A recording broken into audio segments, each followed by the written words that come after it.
जय हिंद दोस्तों। एक बार फिर आप सबका स्वागत है हमारे YouTube चैनल SR एजुकेशन पर। हम लोग कक्षा 6 की NCERT पढ़ रहे हैं। NCERT सामाजिक विज्ञान की पढ़ रहे हैं, जिसमें से हमारा 8 अध्याय कंप्लीट हो चुका था। आज हम अध्याय 9 के बारे में चर्चा करेंगे। तो अध्याय 9 का शीर्षक क्या है, हम देख लेते हैं। अध्याय 9 का शीर्षक क्या है। अध्याय 9 का शीर्षक है व्यापारी, राजा और तीर्थयात्री। अध्याय 9 का शीर्षक व्यापारी, राजा और तीर्थयात्री। चलिए देख लेते हैं। यहाँ दिया गया है बाजार में घूमती जगिनी। जगिनी एक लड़की है जो बाजार में घूम रही है, और बाजार में घूम घूम कर वह क्या देख रही है। देखिए, जगनी अपने गांव के मेले की आस लगाए बैठी थी कि कब मेला आए और जगनी मेला देखने जाए। स्टील के चमकदार बर्तन, रंग बिरंगी प्लास्टिक की बाल्टियां, सोख रंगों के फूलों के प्रिंटों वाले कपड़े, चाबी से चलने वाले मजेदार खिलौने उसे बहुत अच्छे लगते थे। इन चीजों को बेचने वाले दुकानदार बसों और ट्रकों पर आते थे और रात को अपना सारा सामान समेटकर वापस चले जाते थे। जगनी यह सब देख रही थी और बड़ी हैरान थी कि ये लोग हमेशा इस तरह क्यों घूमते रहते हैं। उसकी माँ ने जगनी को बताया कि ये लोग व्यापारी थे। वे चीजों को उन जगहों से खरीदते थे जहां ये बनाए जाते थे और फिर उन्हें मेलों में ले जाकर बेच देते थे। जगनी की माँ जगनी को बता रही है कि ये सब व्यापारी हैं। ये सब चीजें वहां से खरीदते हैं जहां ये सब चीजें बनाई जाती हैं, और ये मेले में ले जाकर उसको बेचते हैं। देख लेते हैं व्यापार और व्यापारियों के बारे में जानकारी। यहाँ दिया गया है व्यापार एवं व्यापारियों के बारे में जानकारी। अध्याय 8 में तुमने उत्तर के काले पॉलिश वाले बर्तन के बारे में पढ़ा है, जिसे उत्तर काले चमकदार पात्र कहा जाता था। तो उत्तर काले पॉलिश वाले बर्तन के बारे में पढ़ा है। ये बहुत खूबसूरत बर्तन थे, खास तौर पर इनकी कटोरियां तथा थालियां। इनकी थालियां और कटोरियां बहुत खूबसूरत थी। इस उपमहाद्वीप के अनेक पुरास्थलों से मिले हैं।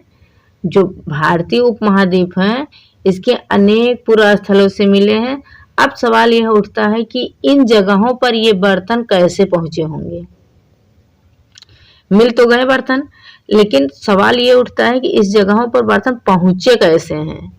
ऐसा अनुमान लगाया जाता है कि जहां ये बर्तन बनते थे वहां से व्यापारी इन्हें ले जाकर अलग अलग जगहों पर बेचते थे। ये अनुमान लगाया जा सकता है कि ये बर्तन जहां पर बनते थे, यानी जिस कारखाने में बनते थे, वहां से व्यापारी इन्हें लेते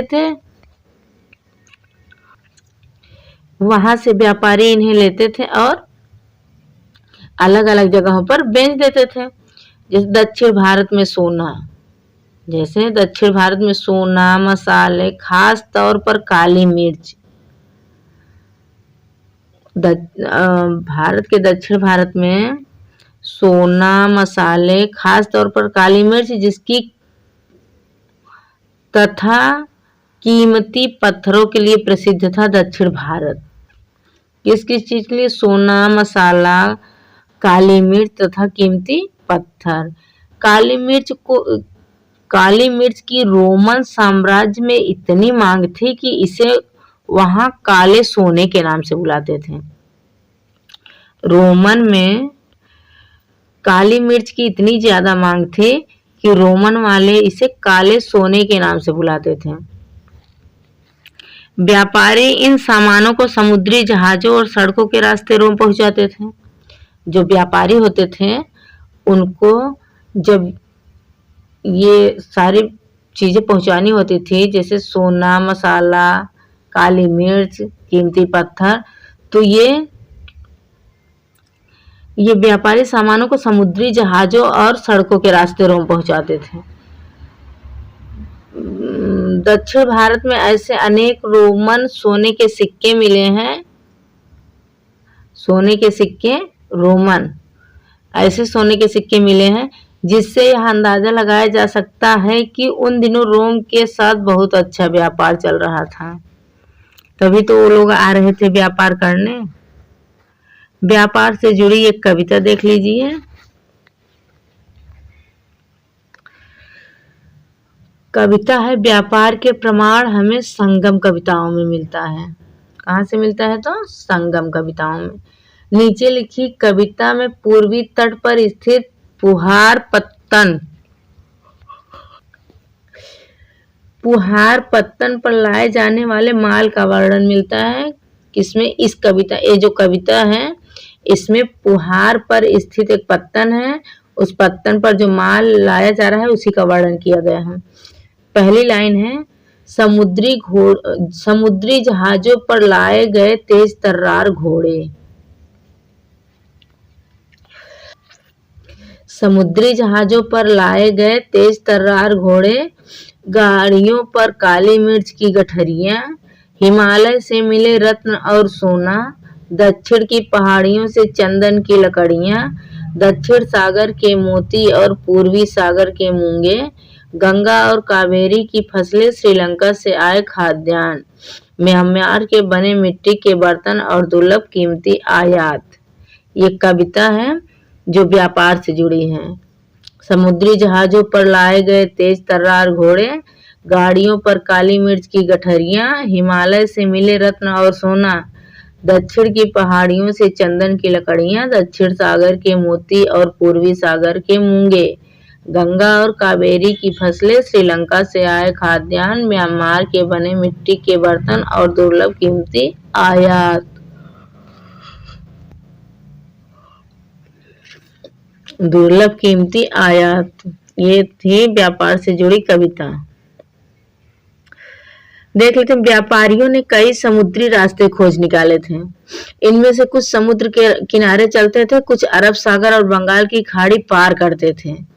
जो पार करते थे नाविक होते थे, नाव के माध्यम से पार करते थे। तो नाविक मानसूनी हवा का फायदा उठाकर अपनी यात्रा जल्दी पूरी कर लेते थे। मानसूनी हवा का फायदा उठाकर अपनी यात्रा जल्दी पूरी कर लेते थे। वे अफ्रीका या अरब के पूर्वी तट से इस उपमहाद्वीप के पश्चिमी तट पर पहुंचना चाहते थे, तो दक्षिणी पश्चिमी मानसून के साथ चलना पसंद करते थे। इन लंबी यात्राओं के लिए मजबूत जहाजों का निर्माण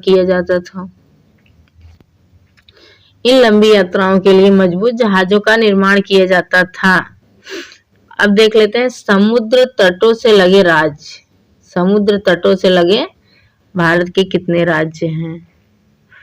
इसमें दिया है इस उपमहाद्वीप के दक्षिणी भाग में बड़ा तटीय प्रदेश है। इनमें बहुत से पहाड़, पठार और नदी के मैदान हैं।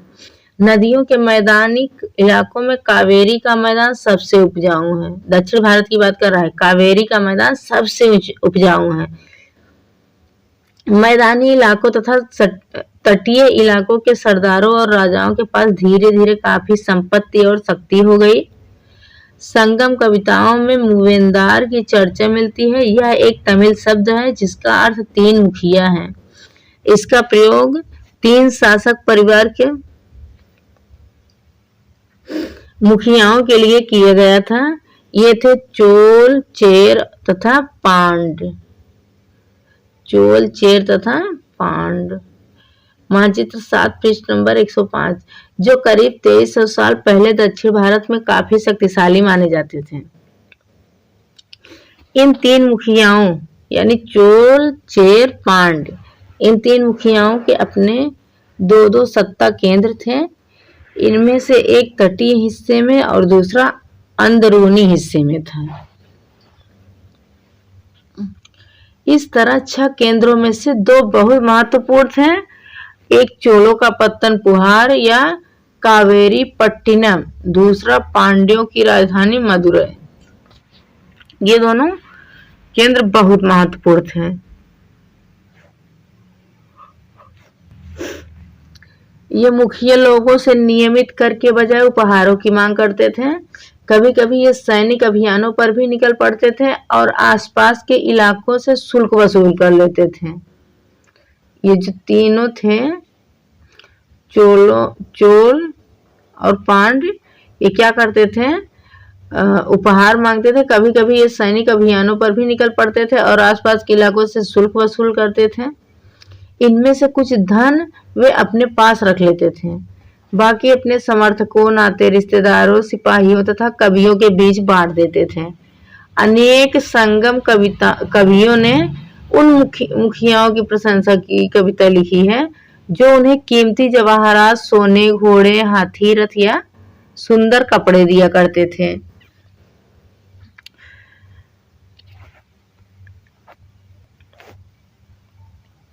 इसके लगभग 200 वर्षों के बाद पश्चिम भारत, मानचित्र 7 पृष्ठ नंबर 105 पे है। इसके लगभग 20 वर्षों के बाद पश्चिम भारत में सातवाहक नामक, चोर, चेल, पांड्य के बाद सातवाहक नामक राजवंश का प्रभाव बढ़ गया। सातवाहनों का सबसे प्रमुख राजा गौतमी पुत्र सातकर्णी था। इसके बारे में हमें उसकी मां गौतमी बलश्री द्वारा दान किए गए अभिलेखों से पता चलता है, और वह अन्य सभी सातवाहक शासन दक्षिणापथ के स्वामी कहे जाते थे। दक्षिणापथ का शाब्दिक अर्थ दक्षिण की ओर जाने वाला रास्ता होता है। पूरे दक्षिणी क्षेत्र के लिए भी यह नाम प्रचलित था। श्री सातकर्णी ने पूर्वी, पश्चिमी तथा दक्षिणी तटों पर अपनी सेनाएं भेजी।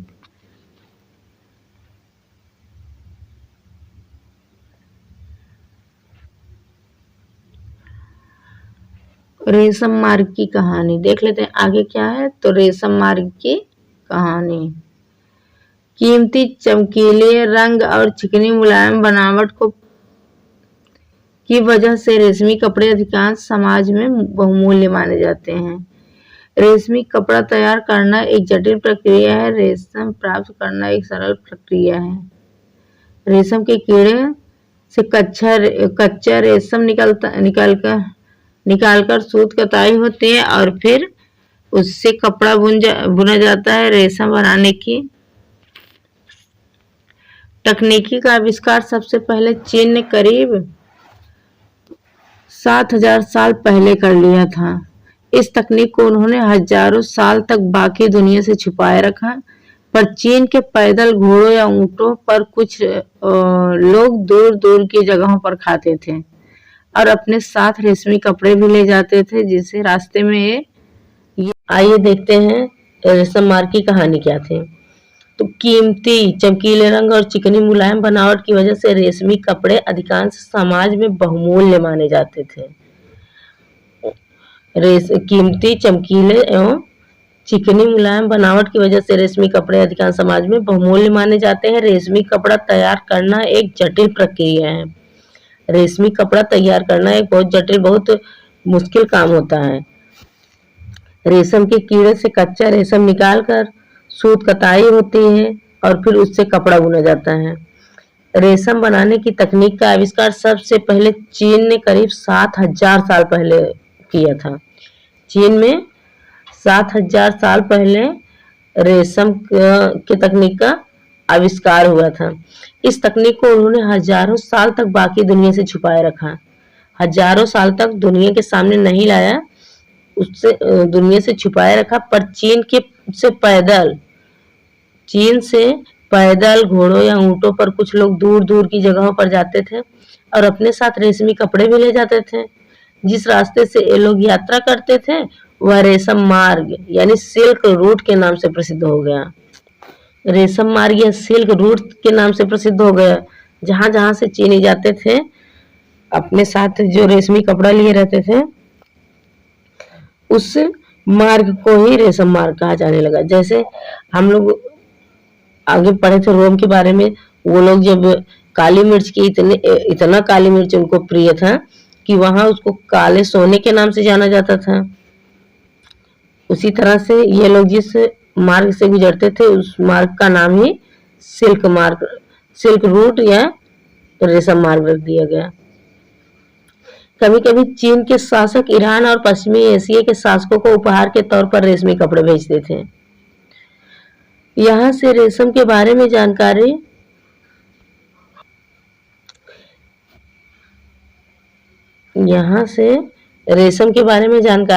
और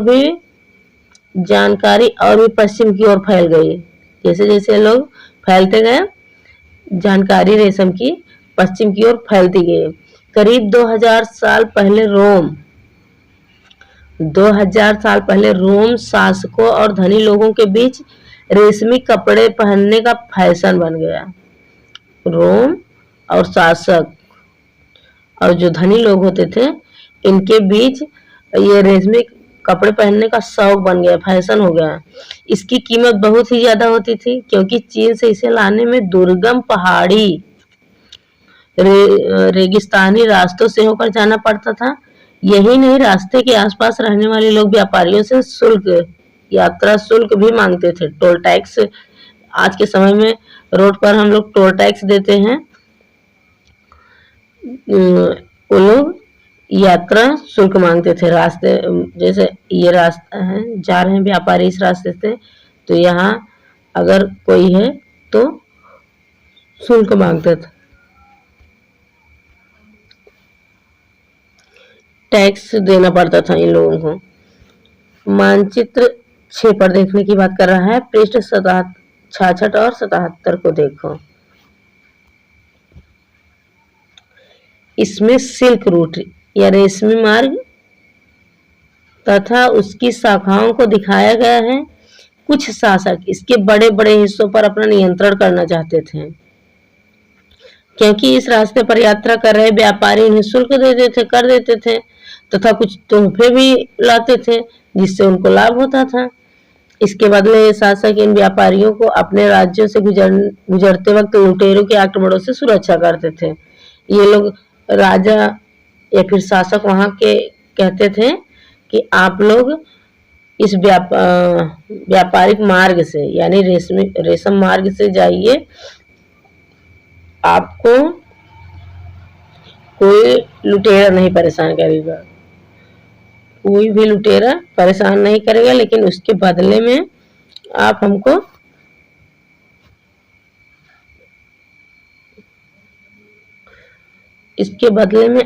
हमको कुछ शुल्क दे दिया करिए, गिफ्ट दे दिया करिए। सिल्क रूट पर नियंत्रण रखने वाले शासकों में सबसे प्रसिद्ध कुषाण थे। कुषाणों ने सिल्क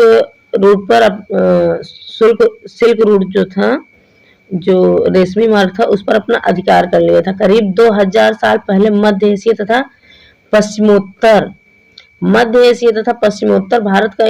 भारत पर इनका शासन था। कुषाणों का शासन 2000 साल पहले मध्य एशिया तथा पश्चिमोत्तर भारत पर अधिकार था। पेशावर और मथुरा इनके दो प्रमुख शक्तिशाली केंद्र थे। कुषाणों के दो प्रमुख शक्तिशाली केंद्र पेशावर और मथुरा थे। तक्षशिला भी इनके ही राज्य का हिस्सा था। जो आधुनिक पाकिस्तान में है तक्षशिला, जहाँ का चाणक्य आचार्य थे, वह भी इन्हीं के राज्य का हिस्सा था। इनके ही राज्यों का हिस्सा था। इनके शासन काल में ही सिल्क रूट की एक शाखा मध्य एशिया से होकर सिंधु नदी के मुहाने के पत्तनों तक जाती थी। फिर यहाँ से जहाजों द्वारा रेशम पश्चिम की ओर रोमन साम्राज्य तक पहुंचाया जाता था। इस उपमहाद्वीप में सबसे पहले सोने के सिक्के जारी करने वाले शासकों में कुषाण थे। कुषाणों ने ही सबसे पहले सोने का सिक्का जारी किया था। सिल्क रूट पर यात्रा करने वाले व्यापारी इनका उपयोग किया करते थे। सोने के सिक्के का उपयोग व्यापारी किया करते थे। देखिए, बौद्ध धर्म का प्रसार पढ़ने से पहले हम लोग देख लेते हैं, अगर यहाँ मिलता है तो रेशम मार्ग यहाँ दिया गया है, पृष्ठ नंबर 76-77। ये रहा आपका पृष्ठ नंबर 76। ये देख लेते हैं मैप। मानचित्र 6 है, रेशम मार्ग सहित महत्वपूर्ण व्यापारिक मार्ग। रेशम मार्ग तो इसमें दर्शाया ही गया है, साथ ही साथ व्यापारिक मार्ग भी दर्शाए गए हैं। अब देख लेते हैं। ये रहा आपका, जो लाल कलर से इंगित किया गया है, जहाँ ये ज़्यादा डार्क होगा मेहरून, ये मार्ग चीनी शासकों के नियंत्रण में थे। ये जो ग्रीन वाला है ये मार्ग कुषाण के नियंत्रण में थे। ये इसी के बारे में हम लोग अध्ययन कर रहे हैं, इसी पे चर्चा कर रहे हैं हम लोग। जहाँ कुषाणों के जो मार्ग कुषाणों के नियंत्रण में थे और ये वाले महत्वपूर्ण समुद्री मार्ग थे, और ये वाले मार्ग ईरान फारस के शासकों के नियंत्रण में थे, और ये लास्ट वाला था रोमन शासकों का नियंत्रण इस पर था। तो देख लेते हैं, सबसे पहले कुषाण वाला देखते हैं, कुषाण वाला और चीनियों वाला देखते हैं। सबसे पहले ये देखिए,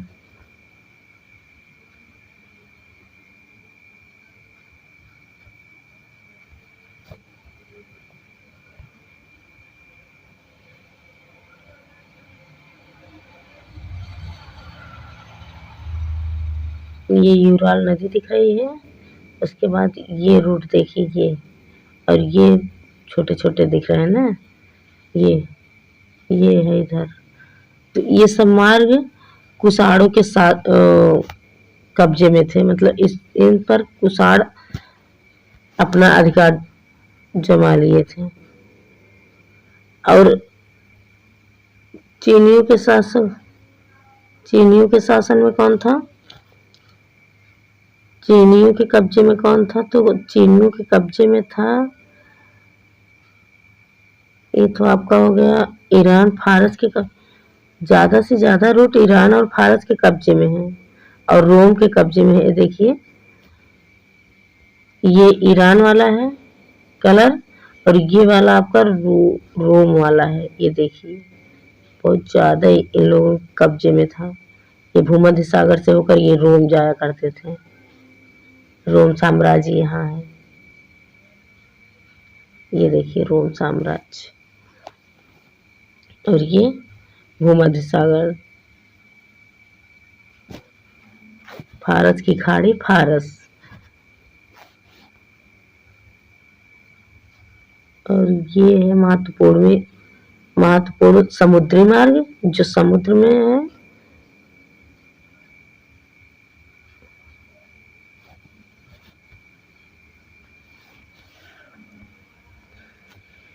ये चीनी शासकों के नियंत्रण में जो था, ये वाला यहाँ नहीं मिलेगा क्योंकि ये आपका यूरोप का मैप है, इसीलिए एशिया महाद्वीप में चीन है। तो चीनियों के मार्ग पर जो नियंत्रण था वो वाला यहाँ नहीं दर्शाया गया है। ये आपके रोम वाले हैं, और ये समुद्र के अंदर है, ये आपके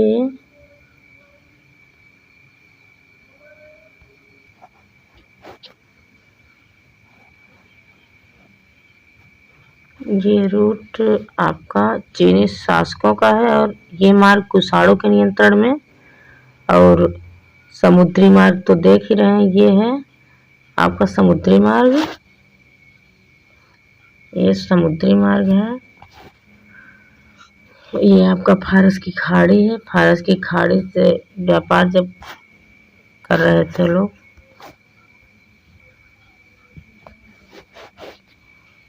ये वाला ये समुद्री मार्ग है। यहाँ आप देख रहे हैं समुद्र के अंदर से समुद्री मार्ग है। ये लाल सागर है, ये आपका, ये देखिए इन मार्गों पर किसका शासन, ये तो समुद्री मार्ग हो गए, ये रहे सब समुद्री मार्ग। और इन सब पर किसका शासक था? कौन शासक इस पर शासन करता था, मतलब किसके नियंत्रण में था? तो ये वाला मार्ग रोम शासकों के नियंत्रण में था। ये जो अभी हम हाईलाइट किए ये रोम शासकों के नियंत्रण में था। ये सब समुद्री मार्ग हैं। और यहीं पर देखेंगे ये लाल वाला सब किसके नियंत्रण में था? तो ये नियंत्रण में था ईरान यानी फारस के शासकों के नियंत्रण में था।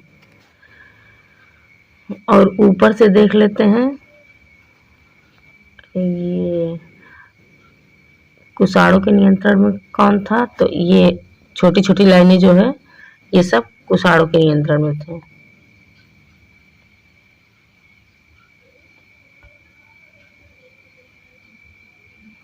ये सब कुषाणों के नियंत्रण में थे। बचा एक चीनी व्यापारियों के नियंत्रण में। तो चीनी व्यापारियों के नियंत्रण में यही डार्क करके इसी पर चीनी व्यापारियों का भी नियंत्रण था। जहां डार्क दिख रहा है वहां चीनी व्यापारियों का नियंत्रण था। अब हम लोग आगे बढ़ते हैं। ये रहा मैप। अब हम लोग आगे देखते हैं आगे क्या है। हम लोगों को आगे पढ़ना था बौद्ध धर्म का प्रसार।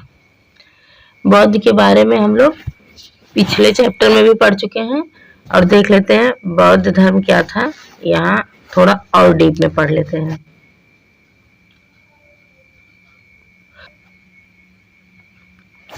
तो कुषाणों का सबसे प्रसिद्ध राजा कनिष्क था। कनिष्क कुषाणों का सबसे प्रसिद्ध राजा था, सबसे फेमस राजा था।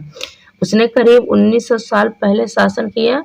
उसने एक बौद्ध परिषद का गठन किया जिसमें एकत्र होकर विद्वान महत्वपूर्ण विषयों पर चर्चा विचार या विमर्श किया करते थे।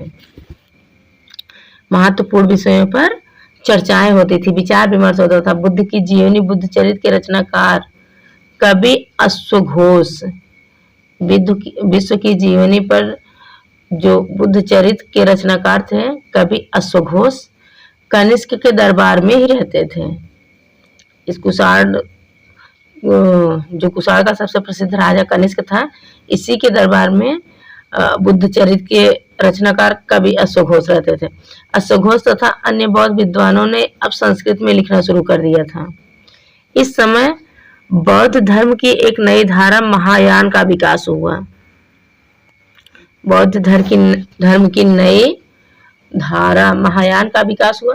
इसकी दो मुख्य विशेषताएं थी।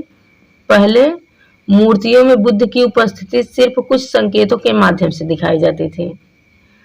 मिसाल के तौर पर उनकी निर्वाण प्राप्ति को पीपल के पेड़ की मूर्ति द्वारा दर्शाया जाता था।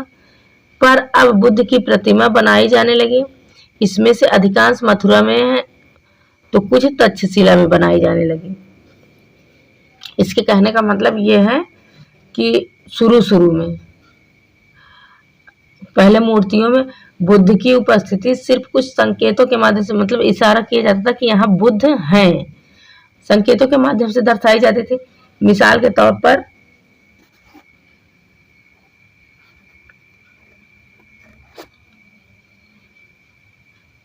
के तौर पे यह देखा जाता था कि निर्वाण प्राप्ति, जब वो निर्वाण की प्राप्ति किए थे, यानी कि जब उनकी मृत्यु हुई थी, तो निर्वाण प्राप्ति को पीपल के पेड़ की मूर्ति द्वारा दर्शाया जाता था। पर अब जो बुद्ध की प्रतिमाएं बनने लगी थी वो बुद्ध को ही बनाया जाने लगा था। मतलब संकेत नहीं, बुद्ध को ही बनाया जाने लगा था। इनमें से अधिकांश आपके मथुरा में है और कुछ तक्षशिला में है। तक्षशिला जो इस समय आधुनिक पाकिस्तान में है। दूसरा परिवर्तन यह था, बोधिसत्व में आस्था को लेकर जो दूसरा परिवर्तन था वो बोधिसत्व में आस्था को लेकर आया था। बोधिसत्व उन्हें कहते हैं जो ज्ञान प्राप्ति के बाद एकांतवास करते हुए ध्यान साधना कर सकते थे, लेकिन ऐसा करने के बजाय वे लोगों को शिक्षा देने और मदद करने के लिए सांसारिक परिवेश में ही रहना ठीक समझने लगे। वो लोग एकांतवास करने के बजाय, ध्यान करने के बजाय वो लोग लोगों को शिक्षा देते थे और उनकी मदद करने के लिए सांसारिक परिवेश में ही रहना शुरू कर दिए थे। धीरे धीरे बोधिसत्व की पूजा काफी लोकप्रिय हो गई, लोगों के बीच में रहने लगे तो काफी लोकप्रिय हो गई और पूरे मध्य एशिया, चीन के बाद में कोरिया तथा जापान तक फैल गई। बोधिसत्व बौद्ध धर्म का प्रचार चीन के बाद कोरिया जापान आदि देशों में फैल गए। यहाँ दिया है सांची के स्तूप का एक मूर्ति चित्र है। सांची के स्तूप का एक मूर्ति चित्र है। यहाँ इस वृक्ष और उसके नीचे के खाली आसन को देखो। खाली आसन को देखो। मूर्तिकारों ने यह बताने के लिए खुदाई करके यह मूर्ति बनाई कि बुद्ध को ज्ञान की प्राप्ति इसी वृक्ष के नीचे बैठकर ध्यान करते हुए हुई थी।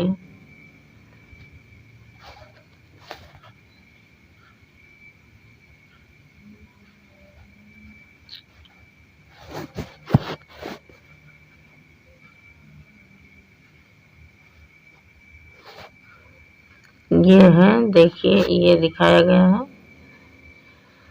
ये पीपल का वृक्ष बनाए गए हैं और बीच में ये जगह है बैठने की। यही गौतम बुद्ध बैठकर, महात्मा बुद्ध बैठकर अपना ध्यान किया करते थे।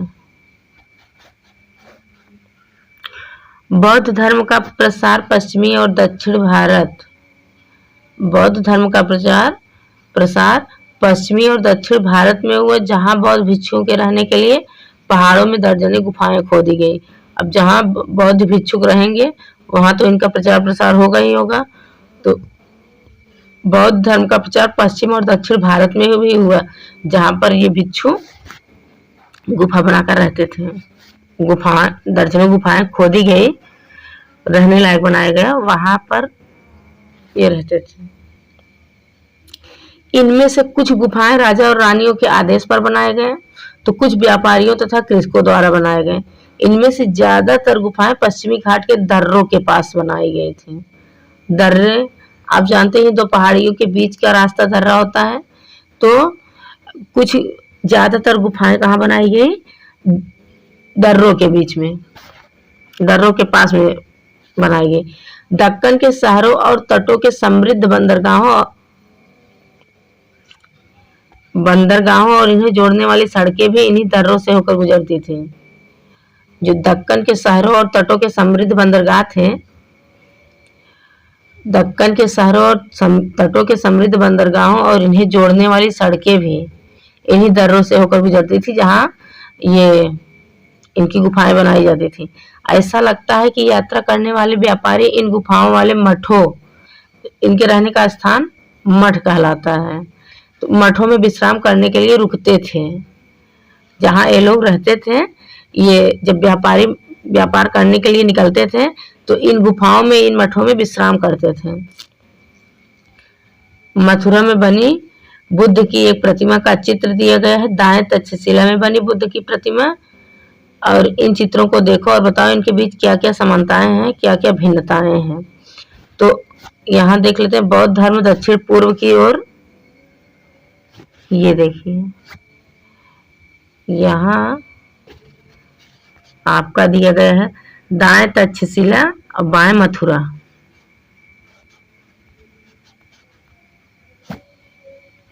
ये आपका मथुरा है, ये तक्षशिला है।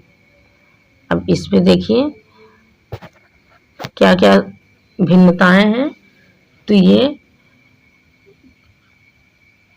खड़ी मूर्ति है और ये बैठे हैं। इसमें ये कुछ प्रसन्न चित्र मुद्रा में है और इसमें एकदम शांत मुद्रा में है, एकदम शांत है। ये देखिए, इस पर आसन पर बैठे हैं, इस पर खड़े हैं।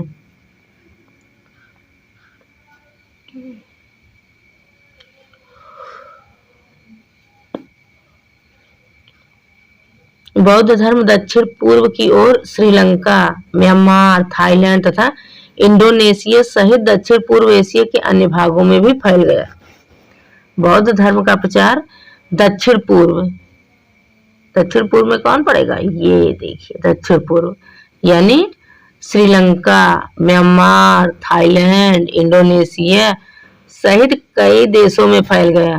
इंडोनेशिया में है, वहीं पास में आपको मलेशिया मिल जाएगा। थेरवाद नामक बौद्ध धर्म का आरंभिक रूप इन क्षेत्रों में कहीं अधिक प्रचलित था।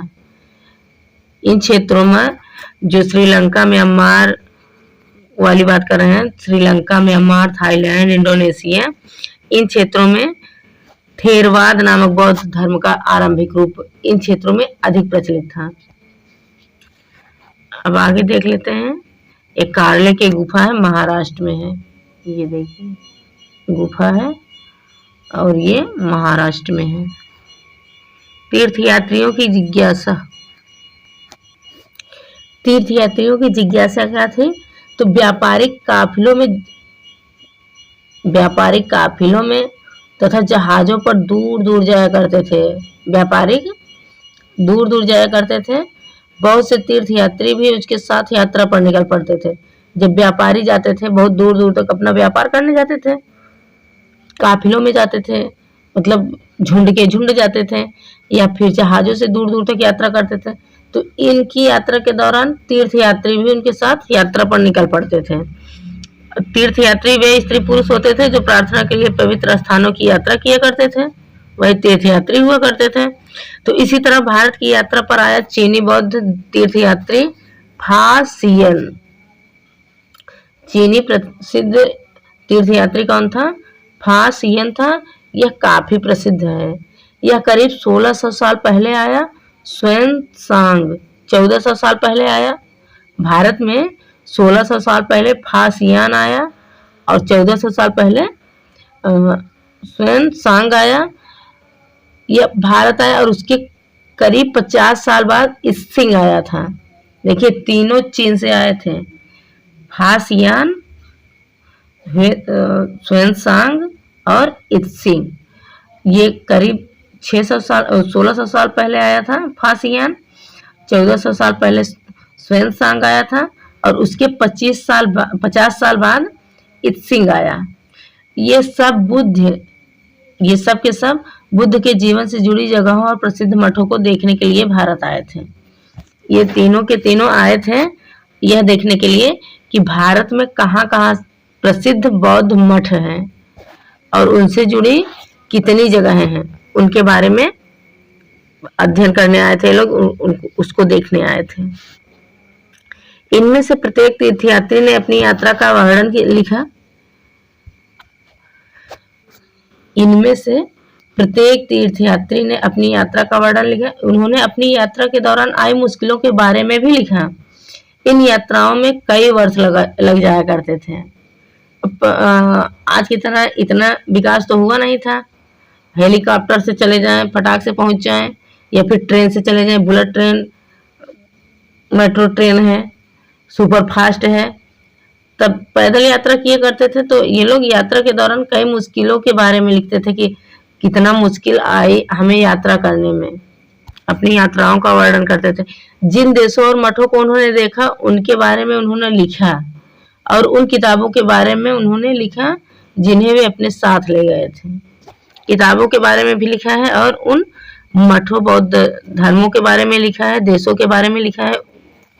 उसी किताब में सब कुछ लिख दिया है। फासियन चीन वापस कैसे लौटा? 1600 में आया था, तो अब ये अपने देश वापस कैसे लौटा, चीन कैसे लौटा, देखते हैं। फासियन ने अपने घर चीन वापस लौटने के लिए अपनी यात्रा बंगाल से शुरू किया था। वह व्यापारियों के एक जहाज पर चढ़ा। मुश्किल से वे 2 दिन ही चल पाए थे कि एक समुद्री तूफान में फंस गए। अपनी किताब में लिख रहा है, मुश्किल से 2 दिन ही चल पाए थे कि समुद्री तूफान में फंस गए। व्यापारी अपने जहाज को डूबने से बचाने के लिए उनमें से अपने माल को फेंककर जहाज को हल्का करने की कोशिश करने लगे। फासियान ने भी अपने सामान को तो फेंक दिया, पर अपनी उन पांडुलिपियों और बुद्ध की मूर्तियों को नहीं फेंका जिन्हें उसने अपनी भारत यात्रा के दौरान संकलित किया था। अनेक बौद्ध मठों पर गया था, तो वहां से कुछ पांडुलिपियां और बुद्ध की मूर्तियां ले लिया था। तो समुद्री तूफान के दौरान सब कुछ तो फेंक दिया, लेकिन पांडुलिपियों और बुद्ध की मूर्तियों को नहीं फेंका था। अंततः 13 दिनों के बाद, 2 दिनों के बाद आंधी शुरू हो गई थी, समुद्री तूफान। तो 13 दिनों के बाद आंधी रुकी। उसने समुद्र का वर्णन इस प्रकार किया। अब समुद्र का वर्णन कर रहा है अपनी किताब में। समुद्र का वर्णन कर रहा है। समुद्र असीम है। सूर्य, चांद या तारों की गति को देखे बिना यह पता लगा पाना असंभव है कि पूर्व किधर है या पश्चिम किस दिशा में है। ये लिख रहा है समुद्र असीम है, समुद्र बहुत बड़ा है। सूर्य, चांद या तारे की गति देखे बिना, अगर हम सूर्य, तारे या चांद की गति न देखें तो यह पता लगा पाना असंभव है कि पूरब किधर है और पश्चिम किधर है। अगर बरसात और अंधेरा हो तो जहाज को हवा के रुख में ले जाने के अलावा और कोई चारा नहीं है। अगर बरसात हो या फिर अंधेरा हो तो जिस दिशा में हवा है उसी दिशा में जहाज ले जाने के अलावा और कोई चारा नहीं होता है। जावा पहुंचने में उसे 90 दिन से भी ज्यादा लग गए थे। जावा एक इंडोनेशिया का द्वीप है, तो जावा पहुंचने में उसे 90 दिन से भी ज्यादा लग गए थे। अब भारत के नीचे दक्षिण में इंडोनेशिया है, इंडोनेशिया का एक द्वीप है जावा। अब भारत से निकला है और जावा पहुंचने में यानी कि इंडोनेशिया पहुंचने में उसे 90 दिन लग गए, 90 दिन से भी ज्यादा लग गए। वहां वह 5 महीनों के लिए रुका। इंडोनेशिया के जावा में वो 5 महीनों के लिए रुका। इसके बाद दूसरे व्यापारी जहाज में चढ़कर वह चीन पहुंच गया। फिर वह दूसरे व्यापारी जहाजों में चढ़ा, उसके बाद चीन पहुंच गया। ह्वेनसांग भूमार्ग से उत्तर पश्चिम और मध्य एशिया से होकर, अब भूमार्ग से कैसे जा रहा है, उत्तर पश्चिम और मध्य एशिया से होकर चीन वापस लौटा। उसने सोने, चांदी और चंदन की लकड़ी की बनी बुद्ध की मूर्तियां तथा 600 से भी ज्यादा पांडुलिपियां एकत्र की थी। वह लगभग 20 घोड़ों पर लाद कर ले गया था। इन पांडुलिपियों और बुद्ध की मूर्तियों को 20 घोड़ों पर लाद कर ले गया था।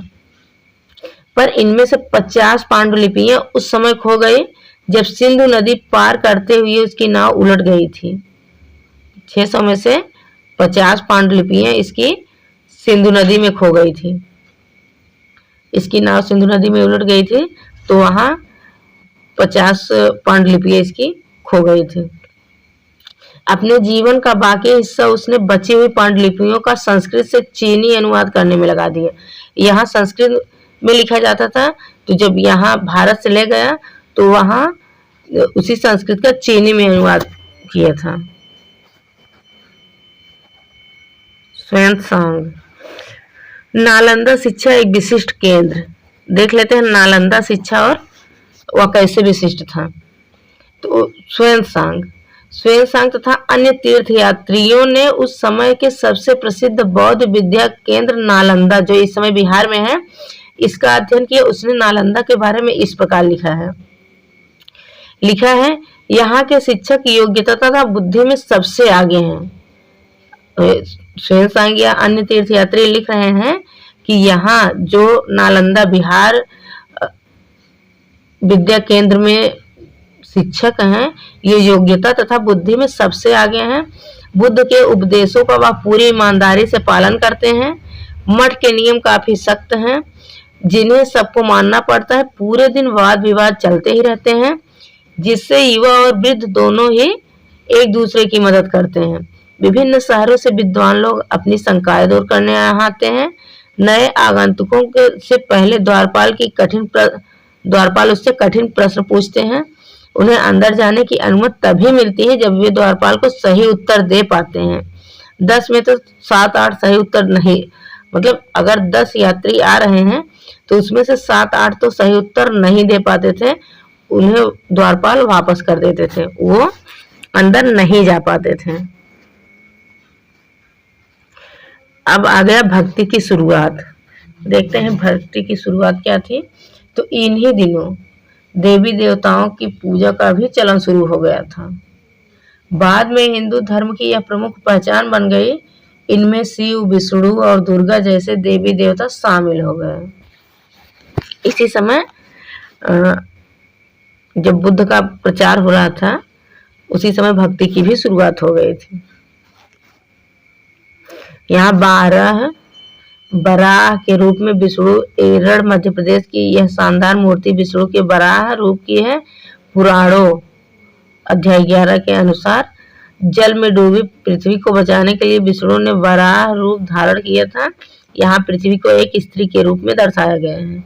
यानी पृथ्वी को जल में डूबने से बचाने के लिए विष्णु ने अवतार लिया था वराह रूप। ये है वराह रूप, ये विष्णु का अवतार वराह रूप है। पृथ्वी को समुद्र में पानी में डूबने से बचाने के लिए विष्णु ने ये रूप लिया है।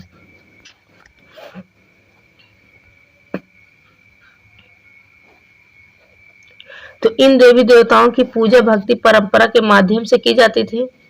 भक्ति उस समय काफी लोकप्रिय परंपरा बन गई। किसी देवी या देवता के प्रति श्रद्धा को ही भक्ति कहा जाता है।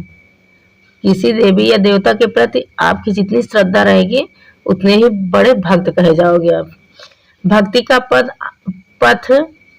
का पथ सबके लिए खुला था, चाहे वह धनी हो या गरीब, ऊंची जात क्या हो नीची जात क्या, स्त्री हो या पुरुष, सबके लिए भक्ति का मार्ग खुला था।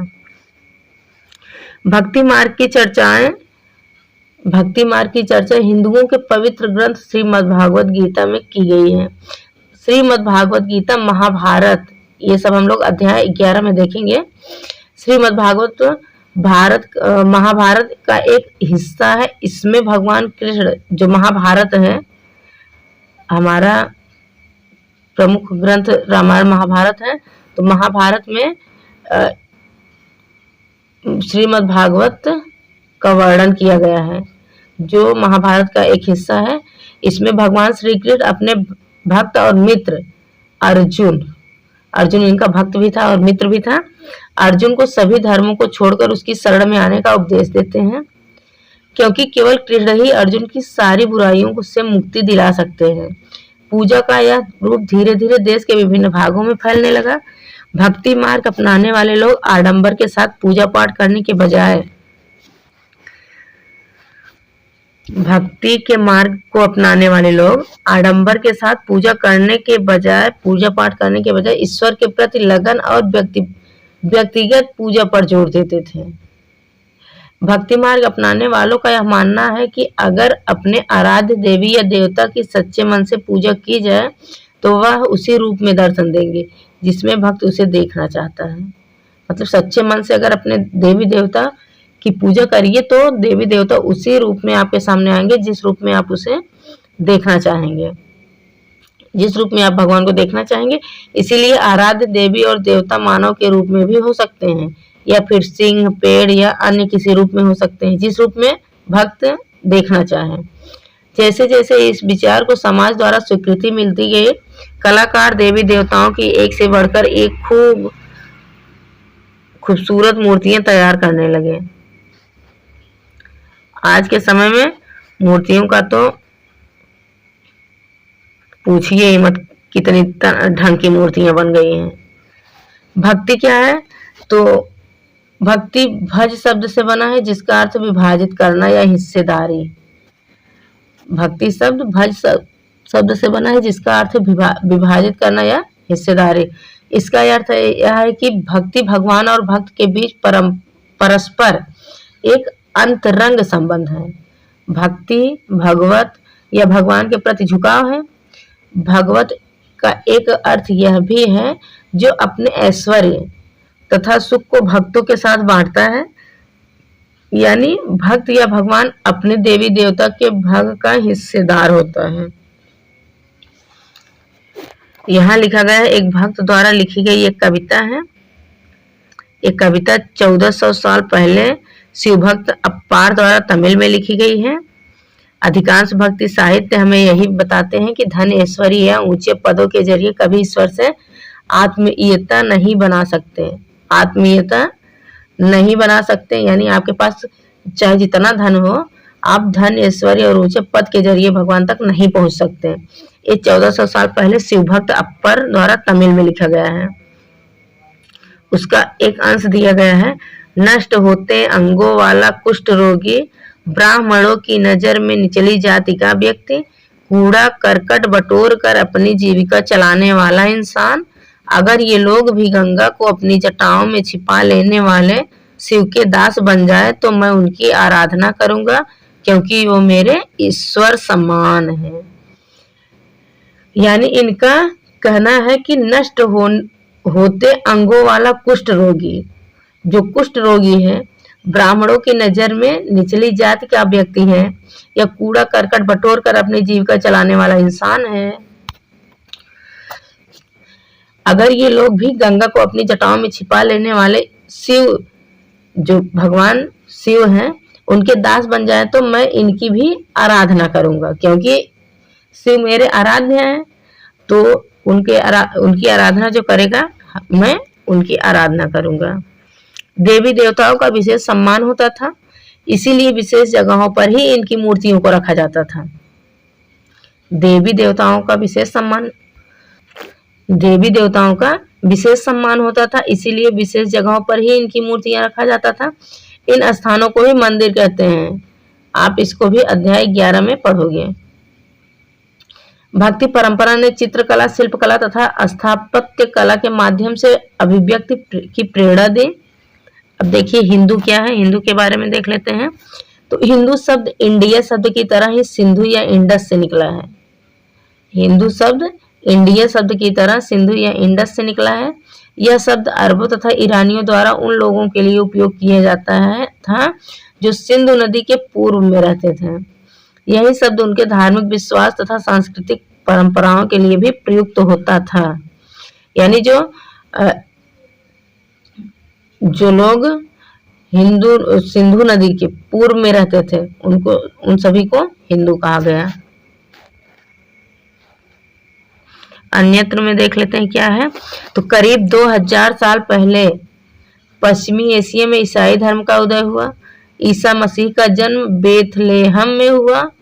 देखिए आज 2023 चल रहा है, 2023 साल पहले यानी 1 ईस्वी में, 2023 साल पहले यानी 1 ईस्वी में इसमें दिया गया है। करीब 200 साल पहले पश्चिमी एशिया में ईसाई धर्म का उदय हुआ। ईसा मसीह का जन्म बेथलेहम में हुआ, जो उस समय रोमन साम्राज्य का हिस्सा था।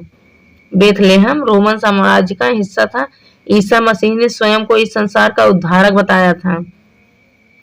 उन्होंने दूसरों को प्यार देने और उसी तरह दूसरों पर विश्वास करने का उपदेश दिया था। जिस तरह हर व्यक्ति दूसरों से प्यार और विश्वास की उम्मीद करता है, एक व्यक्ति जिस तरह दूसरे व्यक्ति से प्यार और विश्वास की उम्मीद करता है, उसी तरह से ईसा मसीह कह रहे हैं कि अपने तरफ से भी प्यार और विश्वास की उम्मीद रखना चाहिए कि हम भी दूसरों को दें। बाइबिल ईसा मसीह के उपदेशों की बातें लिखी गई इसमें। यहाँ इसका एक अंश दिया गया है, बाइबिल का एक अंश दिया गया है जिसमें लिखा है, धन्य है वे लोग जो धर्म और न्याय के लिए भूखे प्यासे रहते हैं, उनकी कामनाएं पूरी होगी। जो दयालु हैं वे धन्य हैं, क्योंकि उन्हें दया मिलेगी। धन्य है वे जो दिल से पवित्र हैं, धन्य है वे जो दिल से पवित्र हैं, क्योंकि वे ईश्वर के दर्शन कर सकेंगे। धन्य है वे जो शांति स्थापित करते हैं, वही ईश्वर की संतान कहलाएंगे। ईसा मसीह के उपदेश साधारण लोगों को बहुत पसंद आए और धीरे धीरे पश्चिमी एशिया, अफ्रीका तथा यूरोप में फैल गए। ईसा मसीह की मृत्यु के 100 सालों के अंदर ही भारतीय उपमहाद्वीप के पश्चिमी तट पर पहले ईसाई धर्म प्रचारक पश्चिमी एशिया से आए। पश्चिमी एशिया से ईसाई धर्म प्रचारक आए भारत में। केरल के ईसाइयों को सीरियाई ईसाई कहा जाता है। केरल में जो ईसाई हैं उनको सीरियाई ईसाई कहा जाता है, क्योंकि संभवतः वे पश्चिम एशिया से आए थे। वे विश्व के सबसे पुराने ईसाई में से थे। वो विश्व के सबसे पुराने ईसाई में से एक हैं, इसीलिए उनको सीरियाई ईसाई कहा जाता है। इसी के साथ हमारा ये चैप्टर 9 कंप्लीट हुआ और अब हम आगे देखेंगे चैप्टर 10। वीडियो अगर अच्छी लगी हो तो लाइक